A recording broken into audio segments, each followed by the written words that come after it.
찌푸린 날씨가 계속되던 2년 전 여름이었다. 직원 하나가 나에게 물었다. 팀장님, 요새 날씨도 꿀꿀한데 금요일 회식 당겨서 오늘 하는 게 어떻습니까? 그래, 그럴까? 날씨도 안 좋고 기분도 별로여서 마침 잘 되었다 싶었다. 7시에 근처 삼겹살 전문점에서 시작된 회식은 화기애애했다. 고기를 다 먹기도 전에 얼큰하게 취한 우리는 2차로 어두운 실내 분위기를 연출한 하우스 맥주 전문점을 찾았다. 우리는 맥주 전문점에서 1700cc 맥주 2병을 시켜 1차 때의 고조된 분위기를 계속 이끌어 나갔다. 그런데 나를 포함해 사람이 7명이나 되다 보니 다들 몇 명씩 짝을 이뤄 따로따로 이야기를 나누고 있었다. 나는 다 같이 이야기할 수 있도록 한 가지 꾀를 냈다. 비도 오고 분위기도 스산한데 우리 대학 때처럼 귀신 이야기 어때? 귀신 이야긴 무슨... 전 싫어요. 여직원은 무서운 이야기에 기겁했다. 이 모습을 본 남자 직원들은 오히려 재미있겠다며 이야기를 꺼낸 나부터 시작하라고 성하였다. 그렇게 시작된 무서운 이야기는 분위기 탓인지 별것 아닌 이야기에도 등골이 오싹했다. 가끔 남자 직원들은 여자 직원들이 놀라도록 정확한 타이밍에 소리를 지르는 장난을 치기도 했다. 모두들 무서운 이야기에 집중하고 있는데 평상시 말이 없던 영철 씨가 천천히 몸을 일으켜 뭔가 할 이야기가 있다는 듯 우리를 한 명씩 천천히 바라보았다. 그리고 그의 무서운 이야기가 시작되었다. 이건 무서운 이야기가 아닐지도 모르지만 명심하세요. 손가락 하나를 찾아야 한다는 것을 말이죠. 말하기 전부터 분위기를 잡고 있어서인지 그가 몸을 일으켜 입을 열었을 때는 스산한 느낌마저 들었다. 10년 전쯤에 꿈을 꾸는데 꿈속에서 허름한 옷을 입은 어떤 이상한 여자가 나타났어요. 그 여자는 길에서 뭔가를 바쁘게 찾고 있었어요. 그래서 뭘 그렇게 열심히 찾느냐고 물었더니 잃어버린 손가락을 찾는다며 저에게 같이 찾아달라는 거예요. 흙긴 여자의 손을 보았는데 오른쪽 새끼손가락이 있을 자리에 손가락은 없고 피가 뚝뚝 떨어지고 있었죠. 저는 열심히 새끼손가락을 찾았습니다. 그렇게 한참이 지나서 마침내 제가 나뭇잎 사이에서 손가락 하나를 찾아 여자에게 주었어요. 그런데 기뻐해야 할 여자가 입을 삐죽거리면서 저를 노려보는 겁니다.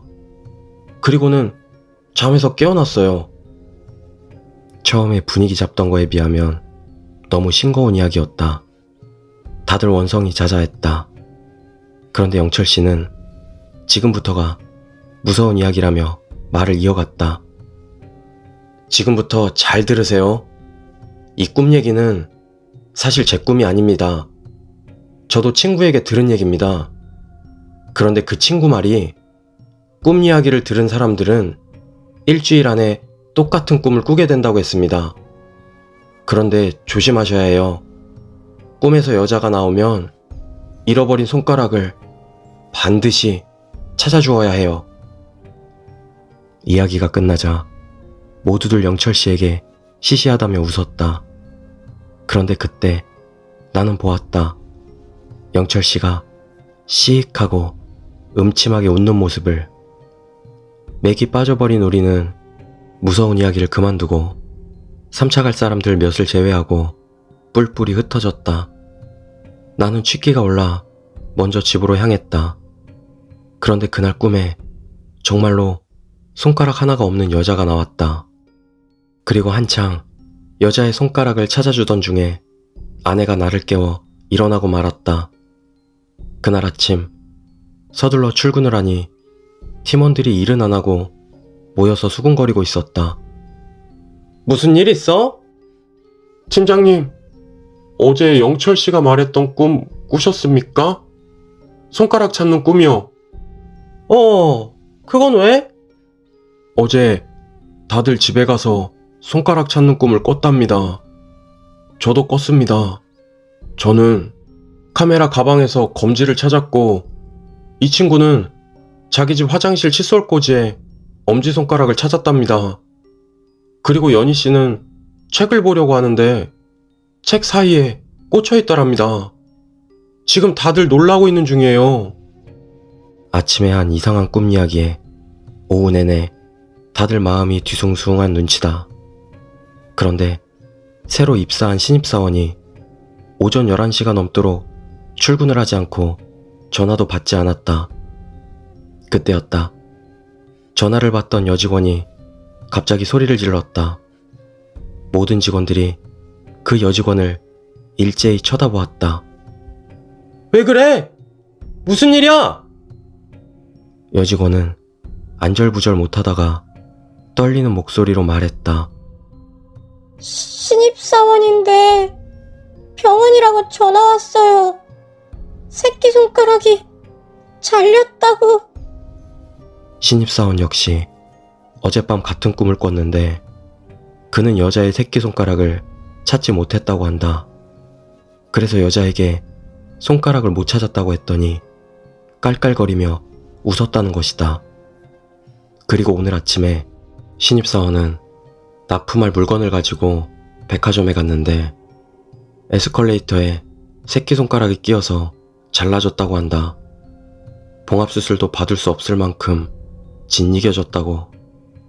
우리는 모두 할 말을 잃고 앉아 있었다. 하지만 나는 곧 정신이 번쩍 들었다. 나 역시 어젯밤 꿈에서 여자의 손가락을 찾지 못했기 때문이었다.